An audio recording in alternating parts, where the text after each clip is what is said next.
Hello, good evening, everybody. So, we are doing daily live answer writing sessions for UPSC Mains 2026 and 27. हमने अभी society वाला component start किया हुआ है और इससे पहले हमारी सोसाइटी की जो दो ब्रॉड थीम्स हैं वो कवर हो चुकी हैं and today is our third theme on Indian society topic of GS1. आज ये थर्ड थीम है और इसमें बहुत सारे छोटे छोटे टॉपिक्स आते हैं जैसे कि topic of secularism, communalism, regionalism. In topics के बारे में हम आज वो थीम्स और सब थीम्स करेंगे और आई होप आपको वो जो थीम्स और सब थीम्स है जो हमें तैयार करनी होती हैं वो civils with Akash Telegram channel पे आपको मिल गई होंगी. मॉर्निंग में वो आ जाती हैं और जो लेक्चर्स होते हैं आंसर राइटिंग के these are available on civils with Aakash YouTube channel. वहां पे ना अलग से एक प्लेलिस्ट बनी हुई है यूपीएससी मेंस 2026 और 7 करके. वहां पे सारे लेक्चर्स हैं. You will have 50 lectures for the entire GS syllabus जिसमें सारी आंसर राइटिंग कवर हो जाएगी. हमने पहले पॉलिटी, गवर्नेंस, आईआर की थी, फिर आपके एथिक्स की हुई थी, फिर हमने हिस्ट्री की है, सोसाइटी कर रहे हैं, अब ज्योग्राफी आएगी, उसके बाद GS3 का economics, environment science and security component cover हो जाएगा.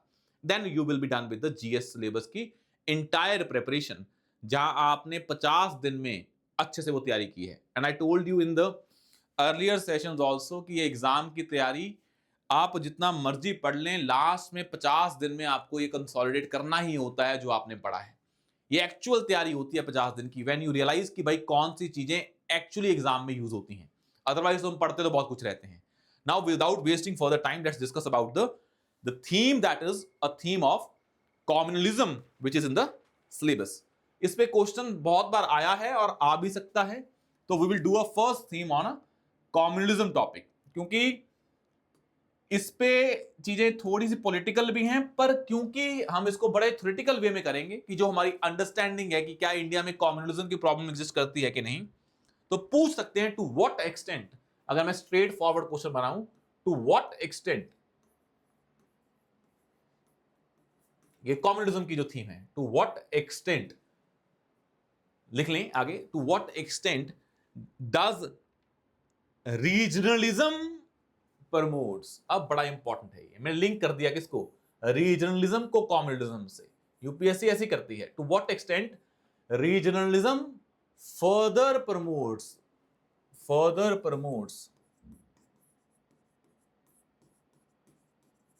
The problem of communalism.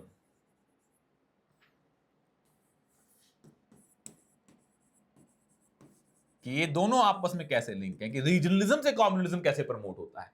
हम अलग अलग नहीं पढ़ेंगे इसको क्योंकि पेपर में अलग अलग नहीं पूछे जाएंगे, लिंक करके पूछे जाते हैं. Discuss with suitable examples. ना भी लिखूं तो भी हमें एग्जांपल देके ही डिस्कस करना होता है. अगर लिख भी दिया, ना भी लिखें, बात तो सेम ही है. Discuss with suitable examples. You have 11 minutes to write this question. करें इसको. You have 11 minutes. लिंक कर दिया हमने कि रीजनलिज्म कैसे कम्युनलिज्म को प्रमोट करता है, further promotes this problem.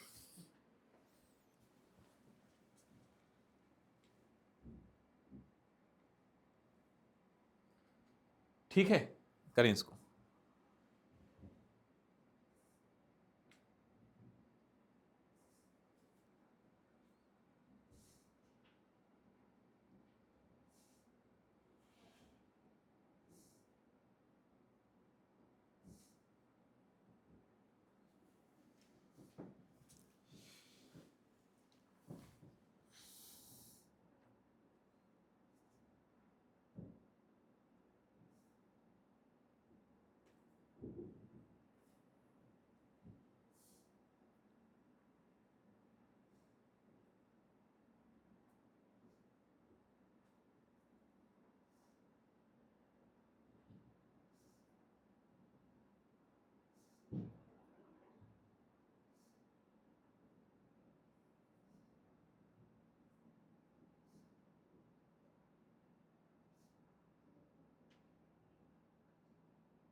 Last 1 minute.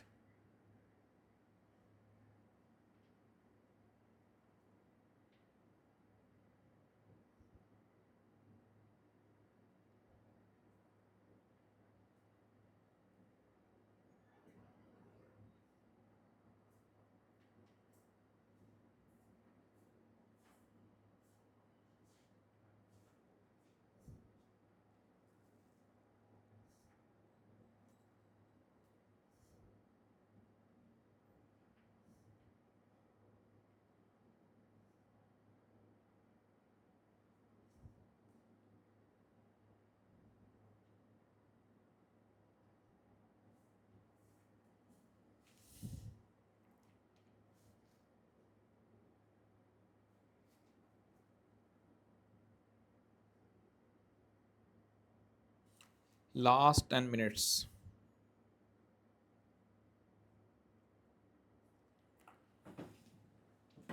अब देखते हैं इसको, ये क्वेश्चन को, कि हाउ रीजनलिज्म की जो प्रॉब्लम है that is basically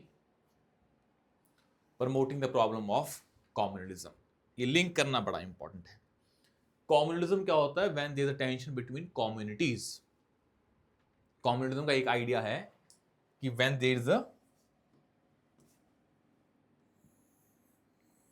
differences between two communities, it can be religious communities, और वो differences are antagonistic and cannot be resolved। दो communities के बीच में differences होना normal चीज है, but when these differences are antagonistic to each other and there is no solution to those differences, that will lead to the problem of communalism। in short, communalism community के बीच की tensions हैं, और regionalism भी tension को बढ़ा सकता है। For example, if in Maharashtra the people from Bihar are targeted because they are taking away the jobs for the local Maharashtrians, it means it is a tension between Maharashtrian people and जो people of Bihar. तो ये है communalism came because of regionalism. Regionalism का मतलब होता है when you have love for your region, but that love is in a negative form which impacts other people। भाई आप अपने भूमि से प्यार करते हैं, अपने रीजन से प्यार करते हैं। if somebody is from Haryana, Punjab, Maharashtra, you love your state, but that should be in the overall ambit of the constitution। it should not be against anybody। if you are regional because you love your region, but that is you are demanding separate state, it is not allowed in the constitution। it means that regionalism is against the idea of a nation। तो वो love जो overall constitution के दायरे में काम नहीं करता है, that regionalism is taking a negative form. उसके कारण क्या होता है? कम्युनलिज्म। तो कम्युनलिज्म अपने आप में एक नेगेटिव टर्म है, रीजनलिज्म नेगेटिव टर्म नहीं है। बट रीजनलिज्म जब ऐसी फॉर्म ले जाए जो नेगेटिव कॉनोटेशन हो, that can lead to problem. I have given you one example of Maharashtra में जैसे डिस्क्रिमिनेशन होता है। नॉर्थ ईस्ट के जो जो लोग हैं, जब वो आते हैं इंडिया की मेनलैंड इंडिया में, यूपी, बिहार, दिल्ली, पंजाब, तो वहां पे उनके साथ डिस्क्रिमिनेशन होता है। That is regionalism, that you are not taking everybody equally, then it can create a problem of communalism. तो इसमें आप बता सकते हैं, बड़ा सिंपल है। जैसे साउथ में होता है कि वो लैंग्वेज को लेके होता है, तो साउथ में कन्नड़ लैंग्वेज को लेके है, उनके अपनी लोकल लैंग्वेजेस को लेके है, रीजनल लैंग्वेजेस को लेके है। जब उन पे हिंदी इम्पोज की जाती है तो वो कम्युनलिज्म का फॉर्म ले जाता है, south versus north. Community can be on the basis of religion, on the basis of language, on the basis of region, कुछ भी हो सकता है। तो आपको दो एग्जांपल दी, महाराष्ट्र, बिहार, साउथ में कन्नड़। तो you can take this example. India में बहुत लेवल का रीजनलिज्म है और उन रीजनलिज्म के कारण बहुत सारी कम्युनल टेंशंस फैलती हैं, इसमें कोई डाउट नहीं है। हम एग्जांपल के साथ प्रूव भी कर सकते हैं। There are so many examples to prove that point, so many examples to prove that argument। but क्यों होता है? we will first mention about there is a cultural exclusivity। the first point that we'll write is cultural exclusivity, कि भाई हमारे इस reason में यही culture promote होगा। क्योंकि रीजनलिज्म अच्छी बात है, बट किसी के अगेंस्ट नहीं होना चाहिए। तो कल्चरल एक्सक्लूसिविटी होती है, regionalism sometimes form the idea of sense of superiority कि मेरा कल्चर सुप्रीम है। This cultural exclusivity leads to superior versus inferior कि मेरा कल्चर सुपीरियर है, तेरा इंफीरियर है, I will impose my culture on you. Karnataka में southern sentiment, north Indian migrants create communal कि साउथ वर्सेस नॉर्थ की एग्जांपल दे दो। कर्नाटका में बता दें कि हिंदी और लोकल लैंग्वेज उनको बोला जाता है, जो नॉर्थ इंडियन जाते हैं साउथ में कि हमारी लैंग्वेज बोलें, that is called as communalism. Resource competition सबसे बड़ी मेन इशू है, वो है resource competition. Because resources are less so jobs are less, because of that competition Haryana वाले बोलेंगे कि हमारी कंपनी में हरियाणा वालों को जॉब दो, महाराष्ट्र बोलेंगे Maharashtra, because this resource competition can lead to exclusive policies, inclusive नहीं है, एक्सक्लूसिव पॉलिसीज। और ये पॉलिटिकल डिमांड भी होती है कि भाई हमें लोगों ने चुना है तो हम अपने लोगों को पहले जो रोजगार दें। हिस्टोरिकल ग्रीवांसेस भी हैं, हिस्टोरिकल ग्रीवांसेस भी हैं, बहुत सारे हैं। एथनिक हैं, एथनिक कल्चर के बाद एथनिक आती है, जो नॉर्थ ईस्टर्न की बात की मैंने, एथनिक इश्यूज हैं इंडिया में, एथनिसिटी के बेसिस पे वहां से प्रॉब्लम आती है। अभी आपको बताया पॉलिटिकल रीजंस भी हैं, कैसे पॉलिटिकल रीजन, बिकॉज इंडिया में पॉलिटिकल रीजन नैरो, जो कास्ट लैंग्वेज के बेस पे वोट मांगी जाती हैं, वो नैरो क्या है अपना जो माइंडसेट है, पॉलिटिकल माइंडसेट, उस हिसाब से भी होती है। हिस्टोरिकल इनजस्टिस है, लैंग्वेज इश्यूज हैं, डेमोग्राफिक चेंज है। भाई असम में जो राइट्स हुए थे, असम अकॉर्ड है, वही है ना, जब बाहर से लोग आते हैं इमिग्रेंट्स, तो उनका पूरा का पूरा सोसाइटी चेंज हो जाती है। माइग्रेशन एंड डेमोग्राफिक चेंज, उन्हें लगता है कि बाहर से लोग आएंगे तो बाहर से लोग आके हमारे कल्चर को बिल्कुल डिस्ट्रॉय कर देंगे। इनफैक्ट डेमोग्राफी चेंज हो जाएगी, फिर हम पॉलिटिकली इतने रेलिवेंट नहीं रहेंगे, तो उनको होता है डेमोग्राफिक चेंज हो जाता है। तो नॉर्थ ईस्ट को यही होता है कि हमारे यहाँ पे अगर बाहर से लोग आए, चाहे वो बाहर से आए, मतलब बिहार से इन द सेंस कि फ्रॉम इंडिया आए या इंडिया के बाहर से आए, तो उनका डेमोग्राफी चेंज हो जाता है। तो वो बाहर से लोग आके अपने कल्चर को इम्पोज करना स्टार्ट करते हैं और वो खुद अपने रीजन में पॉलिटिकली रेलिवेंट नहीं रह पाते, बाकी नंबर चेंज हो जाते हैं। तो ये लैंग्वेज इशू आपको पहले बताया है कि इंडिया में लैंग्वेज पॉलिटिक्स बड़ी इंपॉर्टेंट है। लैंग्वेज के नाम पे लैंग्वेज पॉलिटिक्स आपको पहले बताया, ये बड़ा इंपॉर्टेंट है। इंडिया में सारा जो स्टेट की डिमांड उठी थी वो लैंग्वेज के बेसिस पे उठी थी, और उसके कारण बहुत सारे कॉमनल इशू होते हैं। साउथ में है, पंजाब में होगा कि पंजाबी लैंग्वेज प्रमोट की जाए, तो ये हो जाता है। These are the examples, language politics है। यहाँ आपको बताया हिस्टोरिकल ग्रीवांसेस हैं। भाई इंडिया में ऐसा, फॉर एग्जाम्पल मैं अगर बात करूँ झारखंड की, you must be knowing in history कि जो झारखंड है, यहाँ पे जो कॉम्युनल वायलेंस हुई थी वो इसलिए हुई थी बिकॉज आपको पता है कि झारखंड में Jharkhand is a tribal state kind of, तो वहाँ पे हिस्ट्री देखेंगे तो वहाँ पे आउटसाइडर्स के अगेंस्ट हुआ था। तो असम में बोडोज एंड मुस्लिम्स आए तो उनकी डेथ हुई, क्लैशेस हुए, 2008 की बात है। झारखंड में हुए because of basically communal violent outburst, because of sense of regional injustice. मुझे लगता है कि जो पूरी झारखंड मूवमेंट इसी के बेसिस पे बनी थी। जो पूरा झारखंड पहले पार्ट था, बाद में अलग हुआ है, तो ये झारखंड जो अलग हुआ है, यही डिमांड थी कि हमारे साथ इनजस्टिस हो रहा है। तो जो कॉम्युनल चीज़ें आती हैं वो कहाँ से ड्राइव होती हैं? They are basically driven because of so many region. तो जो इकोनॉमिक फैक्टर्स हैं वो भी ड्राइव करते हैं इस चीज़ को। लोगों को होता है कि रीजनलिज्म के लिए हमें ये करना पड़ेगा। तो जो ये कॉम्युनलिज्म है, इसके फैक्टर्स क्या क्या हैं? इकोनॉमिक फैक्टर्स भी हैं, ये भी पता है आपको। वो रिसोर्सेज मैंने आपको बताया, इसके हिस्टोरिकल फैक्टर्स भी हैं, सोशल फैक्टर्स भी हैं, कल्चरल फैक्टर्स भी हैं। तो सारे फैक्टर्स जिनके कारण रीजनलिज्म फैलता है, जो किससे लिंक है? कम्युनिटी से लिंक है। तो रीजनलिज्म अलग अलग डोमेन में होता है, वो डोमेन होता है रीजनलिज्म किसी ना किसी एस्पेक्ट को लेके, और उसी से कम्युनिटी लिंक है। इंडिया में बहुत सारी डाइवर्सिटी है, तो communities are link to diversity and these regional demands are related to satisfy that diversity. तो रीजन की डिमांड तब होती है जब किसी एक डाइवर्स, मतलब एक डाइवर्सिटी में एक कंपोनेंट को सपोर्ट किया जाता है।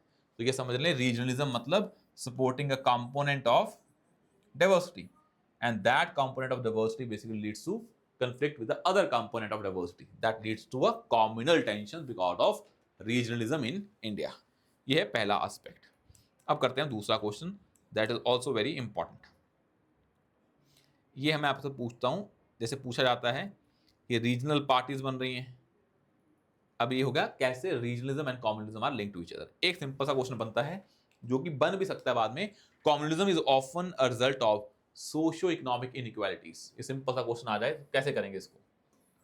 Communalism is an result of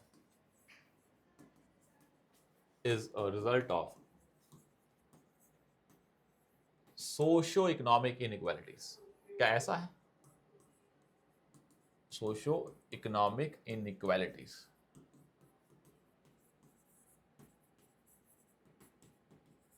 discuss. Simple एक थीम बनती है कम्युनलिज्म की, उस पर डायरेक्टली क्वेश्चन आ सकता है कि बताओ भाई कि is that result of socio economic inequalities, ऐसा है कि नहीं है?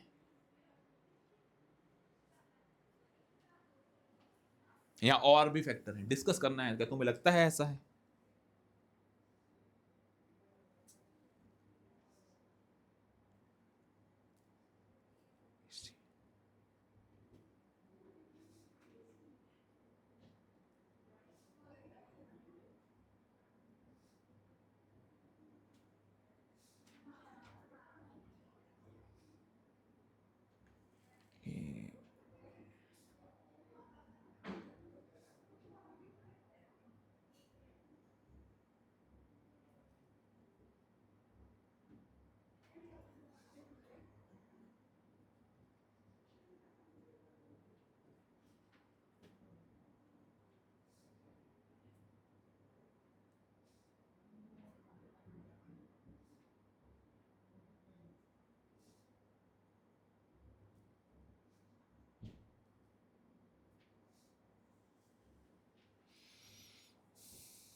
ये क्वेश्चन सिंपल लग रहा है पर इसका स्ट्रक्चर बहुत सही बन सकता है।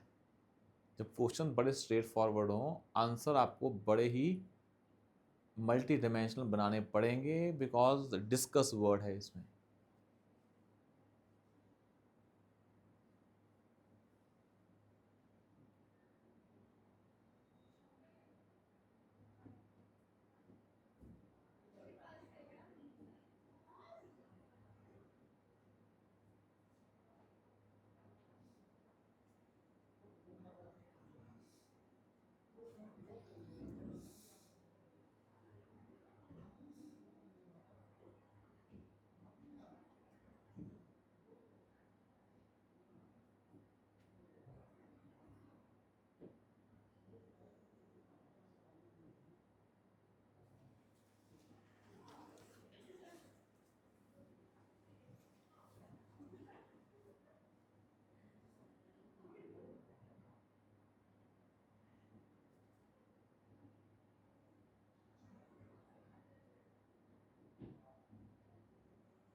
Last 10 seconds.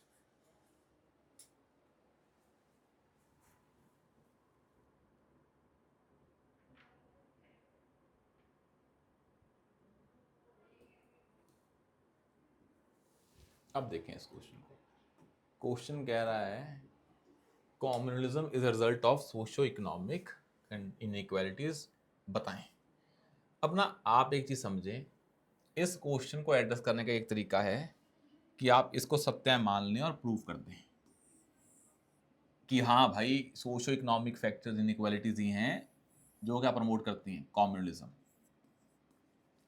And you prove that कि how social inequalities promotes communalism, how economic inequalities promote communalism।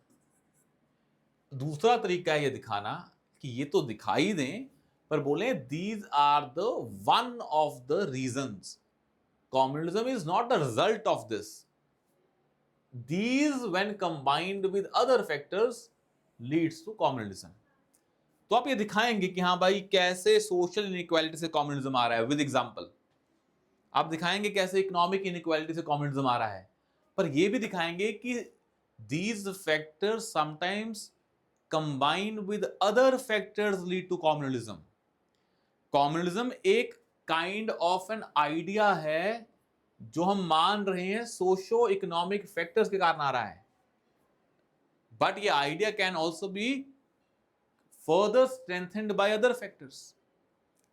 For example inequalities हैं और एक होते हैं डिफरेंसेस। भाई हिंदूज और मुस्लिम्स में अगर टेंशंस हैं, are they just only about socio economic inequalities? No, it is because of the historical जो हमारे डिफरेंसेस हैं, जो हिस्टोरिकल हमारे एक्सपीरियंसेस हैं उसके कारण भी हैं। इनफैक्ट कॉम्युनल टेंशंस एक बार हो जाती हैं, फिर these factors combine to further promote the problem of communalism. तो आपको दोनों एस्पेक्ट दिखाने हैं। जैसे मैंने आपको दिखाया कि सोशल इनइक्वालिटी कैसे प्रमोट करती है कम्युनलिज्म को, भाई आप दिखाएं कि सोशल एक्सक्लूजन जब हो जाता है तो सोसाइटीज जो होती हैं, जो एक्सक्लूड की जाती हैं, वो मार्जिनलाइज हो जाती हैं। तो उनको लगता है कि this is a sense of alienation exist and this promoted further segregated living. आज भी इंडिया में सोसाइटीज हैं, फॉर एग्जांपल जो दलित्स हैं वो सोसाइटी के कुछ एरिया में रहते हैं, मुस्लिम्स की स्पेसिफिक कॉलोनीज हैं। ये क्यों है? Because of social inequalities with further create the differences, और उससे आ जाता है सेग्रीगेशन और sense of alienation.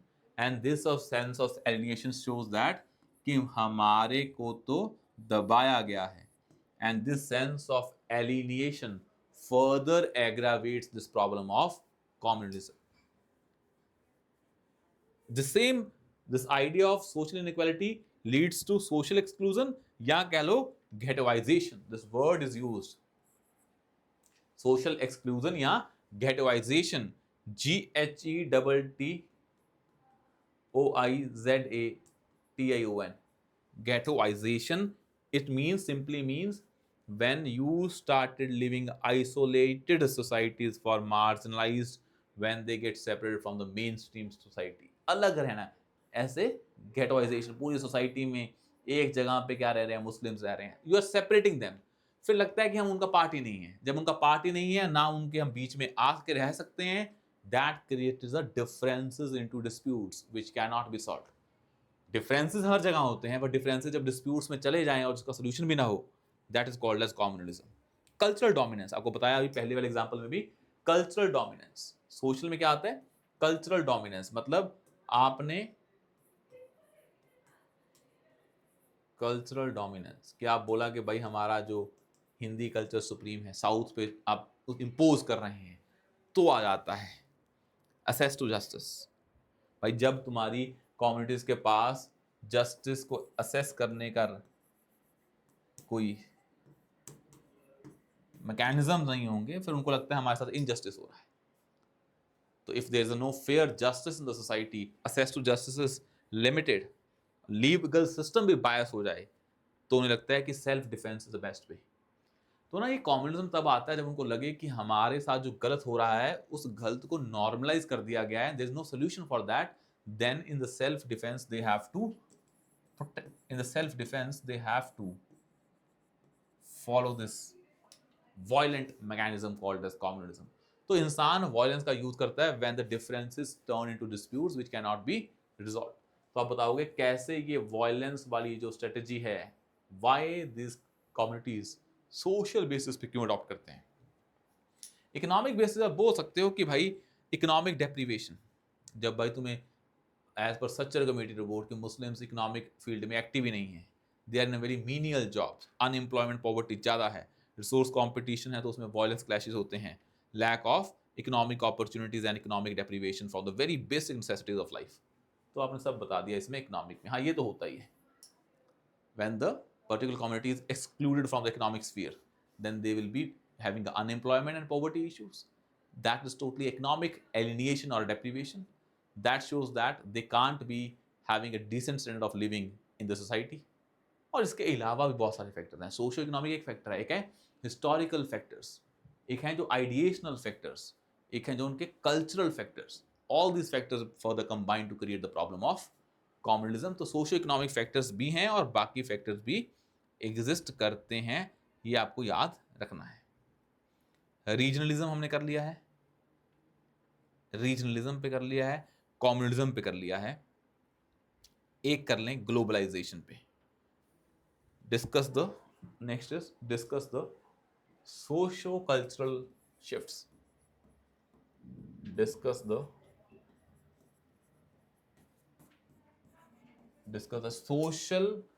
Socio cultural shifts due to globalisation. कि क्या इम्पैक्ट पड़ रहा है सोशो कल्चरल शिफ्ट्स, ये सोसाइटी में कैसे चेंजेस आ रहे हैं due to globalisation.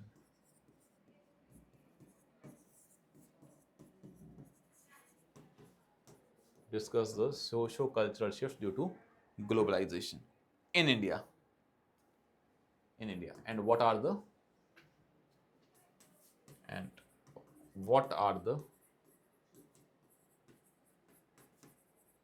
positive and negative impacts on Indian society?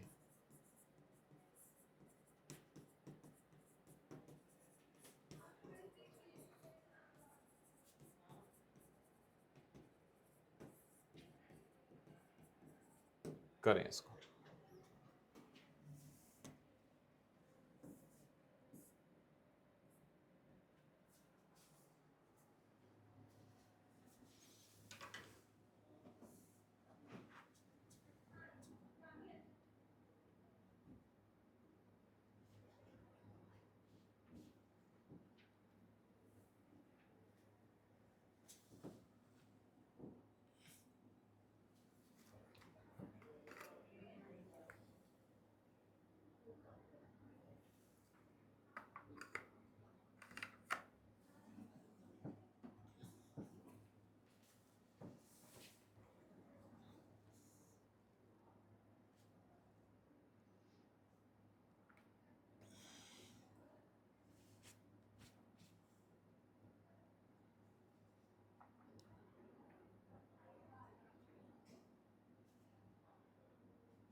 बहुत ब्रॉड क्वेश्चन है।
लास्ट 1 minute 30 seconds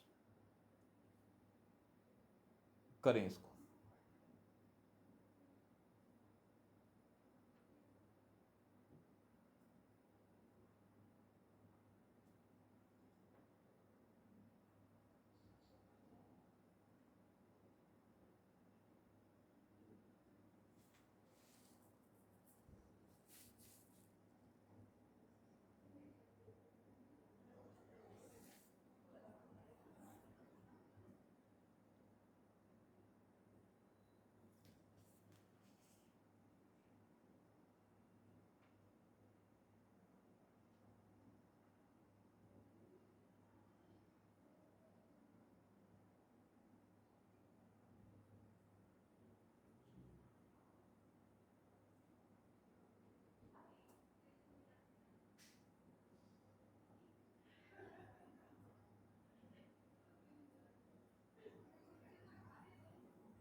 अब देखते हैं इस क्वेश्चन को कि क्या है इस क्वेश्चन की डिमांड।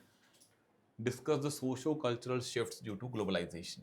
अब आप देखेंगे ना ऐसे क्वेश्चन में क्या होता है, जो पहला पार्ट है कि जो भी डिफरेंसेस आए हैं due to globalization in Indian society, और पूछा है what are the positive and negative impacts. ये दोनों ना आपस में लिंक ही हैं कि शिफ्ट्स क्या हैं या क्या पॉजिटिव नेगेटिव हैं। अब ना आपको स्मार्टली दोनों पार्ट्स एड्रेस करने पड़ेंगे। एक पार्ट ये है 7.5 मार्क्स का, एक ये है 7.5 मार्क्स का। तो पहले वाले में बस ये बताएंगे शिफ्ट्स आ रहे हैं, for example shift in family structure from joint family to nuclear families. Cultural factor मतलब the role of women is changing, now women are taking leadership role, earlier they were basically dependent upon their male counterparts. पहले part में आप सिर्फ changes बताएंगे क्या आए हैं, social and cultural changes. For example McDonaldization, जो food habits change हो रही हैं, वेस्टर्नाइज हो रही हैं, उसे बोलते हैं मैकडोनलाइजेशन। ये आपको बस ये बताना है कि कौन से फूड हैबिट्स चेंज हो रही हैं, कौन से हमारे फेस्टिवल्स चेंज हो रहे हैं, कैसे हम हाइब्रिडाइज कर रहे हैं, कैसे चेंजेस आ रहे हैं इंडियन सोसाइटी में। बस ये बताने हैं, फैमिली, वुमेन, हर चीज में लिखते हैं। फिर बताएं किस एस्पेक्ट में पॉजिटिव है और किस एस्पेक्ट में नेगेटिव है। तो इसको बड़ा ही ब्रॉड सेंस में बताना है, आपको उस पर टिप्पणी नहीं करनी है सही गलत की, वो यहां पे करनी है आपको सही गलत की टिप्पणी। तो जो पहला आता है कौन कौन से शिफ्ट्स आ रहे हैं, तो पहले लिखा आपने कि एजुकेशनल अपॉर्चुनिटीज बढ़ रही हैं, वुमेन एम्पावरमेंट हो रही है, हेल्थ केयर एक्सेस बढ़ रहा है because of FDI, new techniques, new vaccination, urbanization हो रही है, सोशल मोबिलिटी इजी है, now people are based on merit based society आ रही है, कल्चरल एक्सचेंज हो रहे हैं, Diwali celebrated in New York and London, heritage promotion हो रहा है, यूनेस्को कुंभ मेला या योगा, कल्चरल फ्यूजन है, Slumdog Millionaire combined with global cinema with Indian themes, cultural sensitivity, now we are more aware about the global change। जो हमारा literature है या authors हैं, जो फेस्टिवल होते हैं, जयपुर लिटरेचर फेस्टिवल, वहाँ सब कुछ होता है। Now you are reading the foreign authors in the form of novels जो में हैं, because of we are more connected to the global world. जो मूवमेंट्स हैं वो इंस्पायर हो रही हैं, बिकॉज जो मी टू मूवमेंट थी वो यहाँ से इंस्पायर हुई है वेस्टर्न वर्ल्ड से। तो ग्लोबलाइजेशन कारण जो वहाँ पे चीज़ें थी यहाँ पे आ रही हैं, वुमेन का एम्पावरमेंट हो रहा है, यहाँ जो वहाँ सोसाइटी की वैल्यूज चेंज हो रही हैं वो यहाँ पे भी दिख रही हैं, women are coming forward for their issues, वहाँ पे भी हो रहा है, क्राफ्ट रिवाइवल हो रहा है। इंडिया में आज पश्मीना शॉल है, बिकॉज इंडिया की चीज़ों की डिमांड बाहर बढ़ रही है और बाहर की चीज़ों की डिमांड इंडिया में बढ़ रही है। तो नाउ जो हैंडीक्राफ्ट्स हैं वो फिर दोबारा बढ़ रहे हैं, because they are more respected in the western world, because of वहाँ पे उनको मशीन कल्चर से अब सेचुरेशन आ चुका है।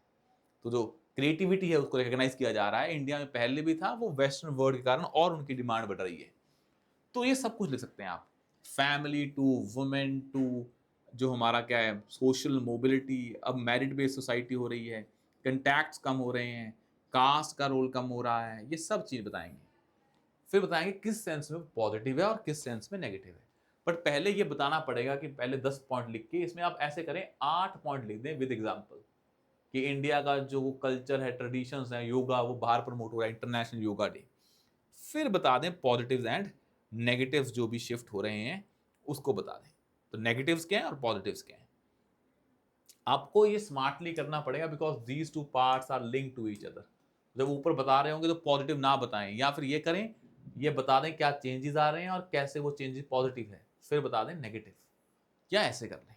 स्ट्रक्चर आपको बनानी पड़ेगी। There are 2 ways to make structure.